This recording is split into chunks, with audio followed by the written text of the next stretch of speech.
What's up, you guys? This is Nishi from MST.TV here, and in today's video we are going to quickly take a look at the reprints coming up in Fist of the Gadgets, which is a side set that's going to be dropping next weekend. In this set, there's a lot of really cool stuff that I'm personally super excited for. I'm really excited for the Fire Fist cards. I think that deck is really underrated.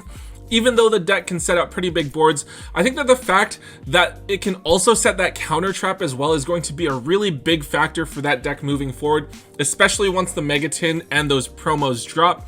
I'm also pretty excited to see all of the Cyber support finally get imported to the TCG, because we have been waiting for that for like a really long time. Like those cards, and then we're also getting Proglio and Microcoder and Cynet Codec in the Legacy of the Duelist Nintendo Switch game. Those are going to be promos, so I'm really excited to see how all of the Cyber support is going to come together and affect the meta in the TCG. But what we are talking about here is reprints. Personally, I'm always really excited to see reprints because it means that a lot more players are going to have access to different cards, allowing them to play a wider variety of decks, which is always healthy for the game. Even at locals, like cheaper deck cores means that we can help some of the younger kids to pick up cards and have them try different decks out as well. The reprints in this set do feel a bit random, because I do feel like a lot of the support in this set isn't like just for Fire Fist or Gadgets or Cybers. Like there's a lot of different random support for other archetypes and decks, and in my opinion a lot of these reprints felt like they were something that we'd see in something like a Battles of Legend type set.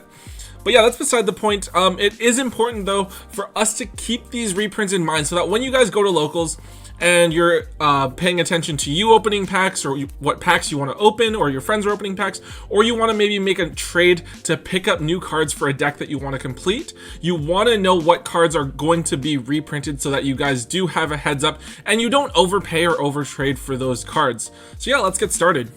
So first up, let's talk about Subterra. The big reprint here is the Hidden City, which has never been reprinted, with only its original print from way back in the Dark Illusion being available. Hidden City peaked at around $35 to $40, and recently it's been around $20 to $25, but after just finally being reprinted, I would expect its price to see a big drop. There are people talking about this card being short printed, but as of now we're going to have to wait until more of the product has been opened before we come to a 100% conclusion on that.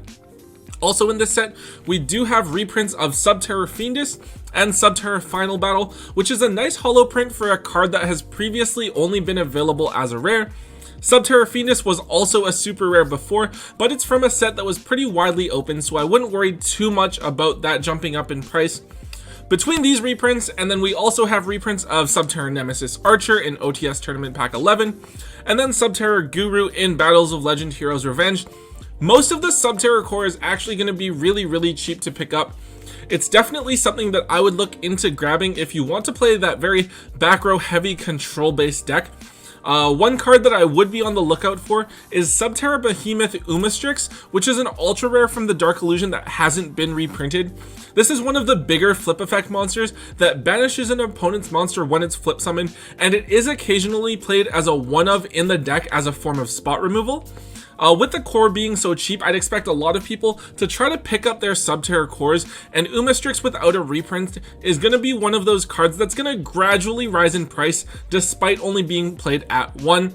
Another thing to note is that although Subterra itself is going to be cheap, there are still going to be a few pricier cards that you do have to play in the deck, and the biggest one is Pot of Extravagance.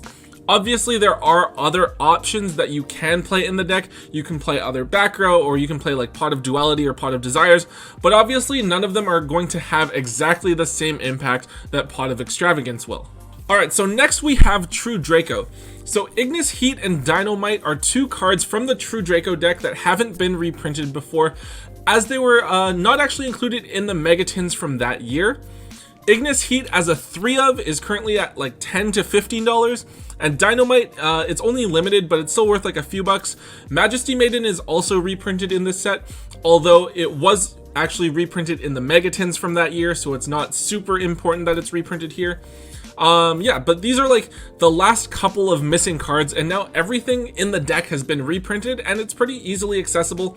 We actually also just got True Draco Heritage and True King's Return reprinted in OTS pack 11, so that's really like everything that you need to play the deck from the archetype.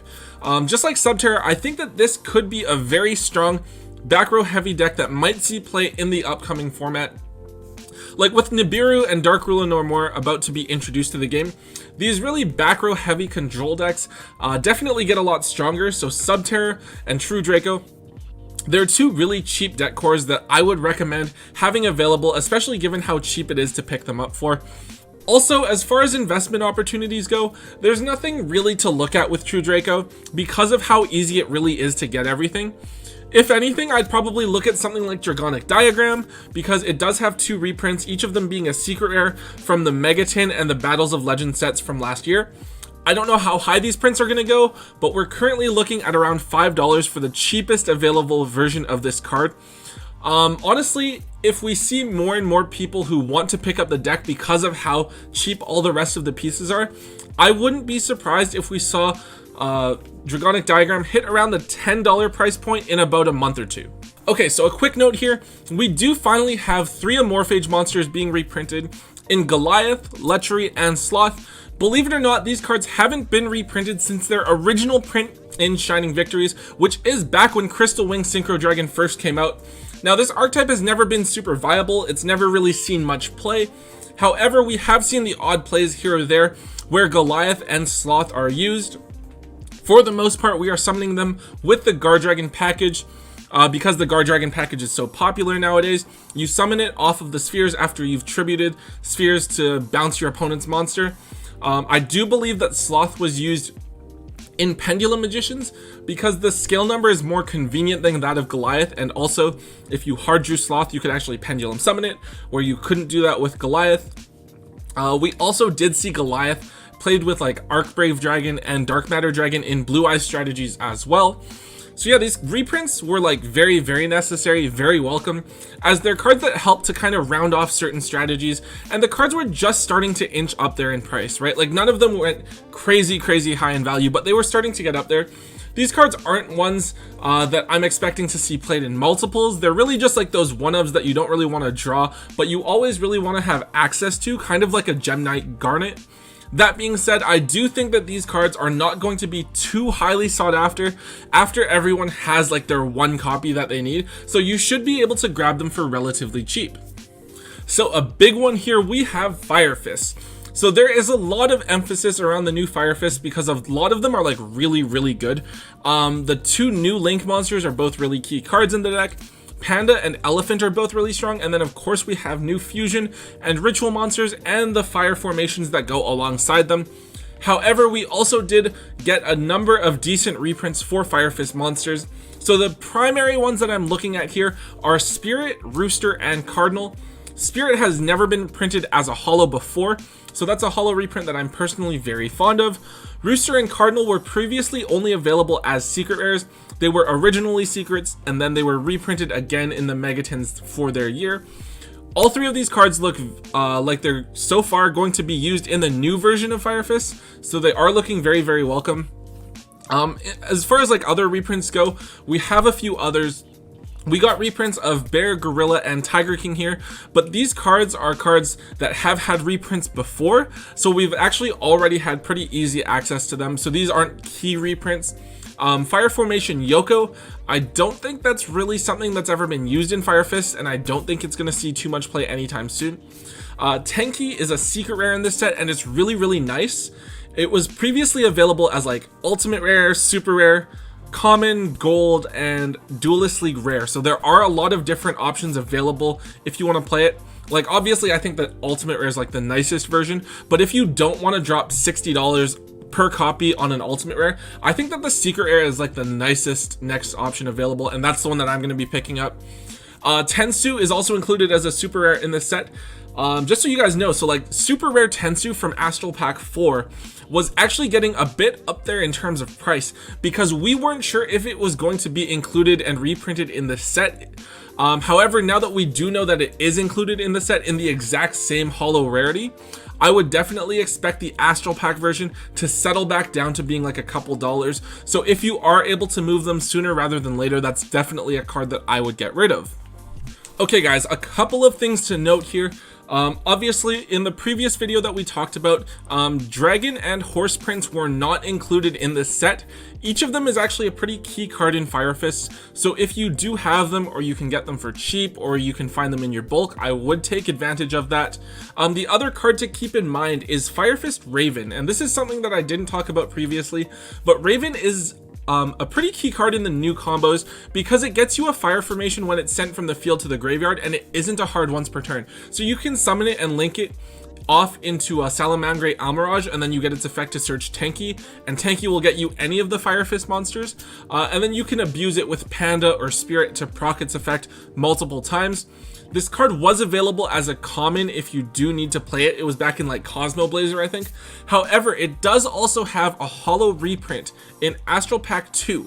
And it's not exactly a Fire Fist monster that was used much before. So I know, like me personally, I definitely overlooked copies of it. But it's something that maybe you're going to want to dig through your bulk holos for to see if maybe you can find yourself a copy or two, since it is worth a few dollars now.